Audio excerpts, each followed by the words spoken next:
drift on a sailboat.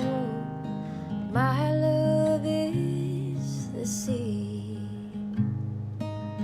Yours is the horizon, constant and steady. You said my limbs too tired to flow, lifting my lonesome sails. The tide is out, the moon is high, we're sailing. All right, welcome back to Morning Coffee with Rick Alexander. I hope you had a great week, and I hope that the holiday season is going well for you. I know that the holidays can be, well, they can be a lot of things. They can be fun, they can be exciting, it can be great, and it can be lonely, and it can be, there can be a lot of pressure on the holiday season to provide and to get gifts and to do things. And I'm going to actually talk about that a little more as we get a little closer to Christmas. But, you know, I talk a lot about the more painful experiences that we go through in life because I think that we screw it up. We tend to focus on the wrong parts of our painful experiences. And because of that, it transcends into the rest of our lives and we're not as effective in our lives as we could be. You know, for me, I speak from a place, like when I speak about performance, I speak about these things, it always comes down to like really knowing yourself because I believe that's like the fastest way to performance. But all of that aside, what I wanted to do today is talk about, you know, if you're going through something going into the holidays that can be like scary or is anything other than pure ecstasy and happiness, then maybe this would be a good message for you. Because it's important for me to recognize that something can be painful, beautiful, inspiring, confusing, and transcendent all at the same time. Because when we go through something, we tend to let the pain control the narrative, like I said, but the truth is, the pain is only a small sliver of like what is really going on, or what that situation actually is. When we're in it, pain has a way of controlling that narrative.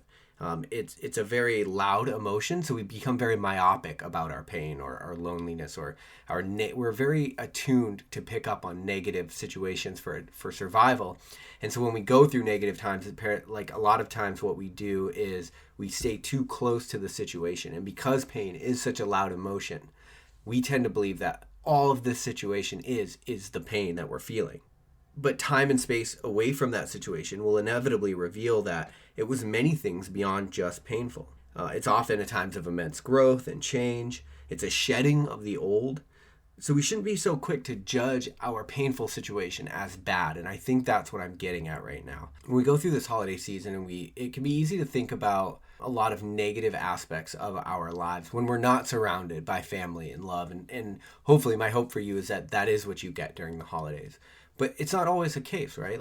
We are humans and we let each other down all the time. And so it's important to recognize that whatever you're going through is super important. It's a lot of things. And that's something that wasn't original to me. I heard Rob Bell talk about this a long time ago, but it's something that really did change my life because when you're going through something, you tend to believe that thing is, and then you attach negative emotion to it. So like, this sucks, or this is unfair, or this is bullshit.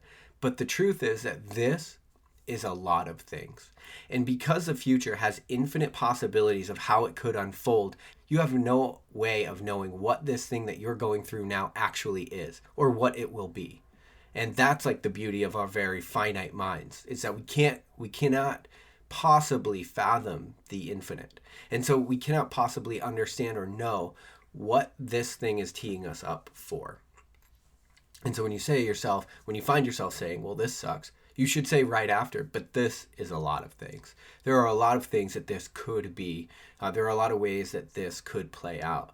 And, you know, I've hit on this subject a little more recently in the morning coffees because I do think that we tend to skew our lives and we seek happiness when happiness is actually just a very small part of the equation because life is a lot of things.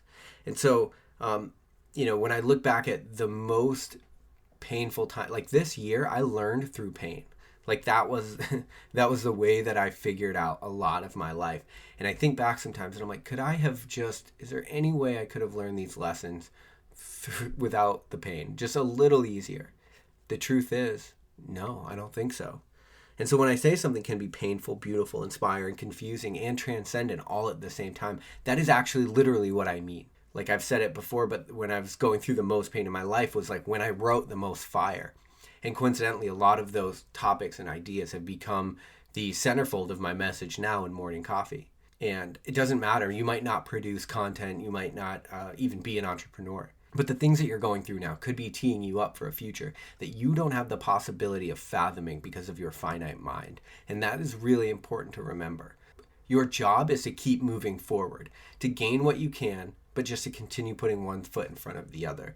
It's something that ultra marathons have really taught me about life, because there are so many times where your back is against the wall and you're in such acute pain that you don't know what to do. And literally there is nothing else to do besides move forward. But you never know what you're learning, why that path is being redirected. You never know the infinite possibilities for what your future could hold. And so it's important not to grasp onto the present too tightly and label it with what you think it is, because the truth is that it's a lot of things.